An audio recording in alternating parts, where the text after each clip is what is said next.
Hello everybody, and today we'll be talking about the start of World War I.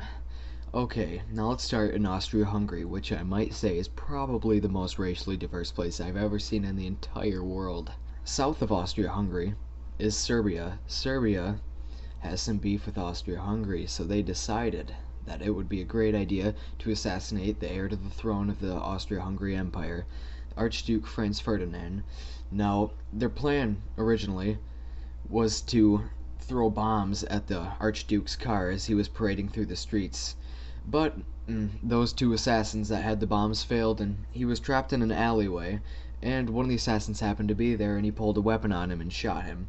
This sparked huge controversy in Austria-Hungary, and so what happened is they sent some emissaries. The emissaries went south into Serbia, and they said, hey, we're going to give you all of these ridiculous, completely ridiculous commands, and if you don't comply with them, we're going to declare war on you. About a month later, a reply came, and Serbia wasn't going to have it. Hungary, of course, declared war. And now, as I'm sure you all know, alliances played a huge part in the start of World War I, so Germany saw this, and they decided, hey, we might as well help. So Germany, July 30th, 1914, starts mobilizing their troops.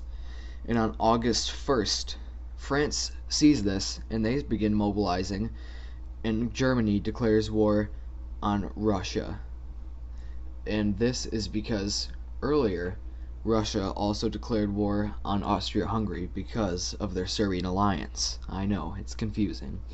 So Germany, they had this great idea. It was called the Schlieffen Plan. I say great as in great in concept, but didn't really go well. Their plan was to go around the French front line defensive and take them out quickly so they could focus all of their troops on Russia and end the war quite quickly. So they decided, hey, let's go through neutral Belgium. They won't put much of a fight. So they march into Belgium, and to their surprise, Belgium puts up one really strong defensive, but they push through. But there's one small issue, which makes the war a lot harder for Germany.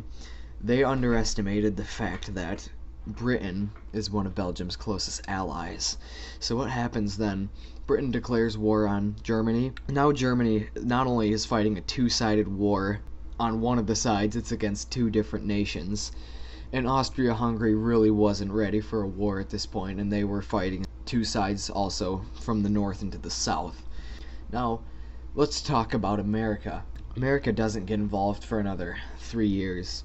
And one of the reasons they become involved is the sinking of the RMS Lusitania.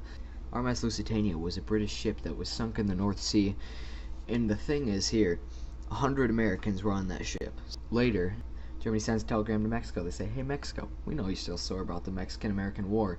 So what they do, they say, if you attack America, we'll become your allies and we can help you gain back the land that you lost in the war. This was intercepted by the British, and the British immediately brought this to America's attention, trying to bait them into the war, because at this point in the war, the Allies were seriously hurting, and we will be going into deeper depth into the actual war in the next video, but this is just a look on how the war started.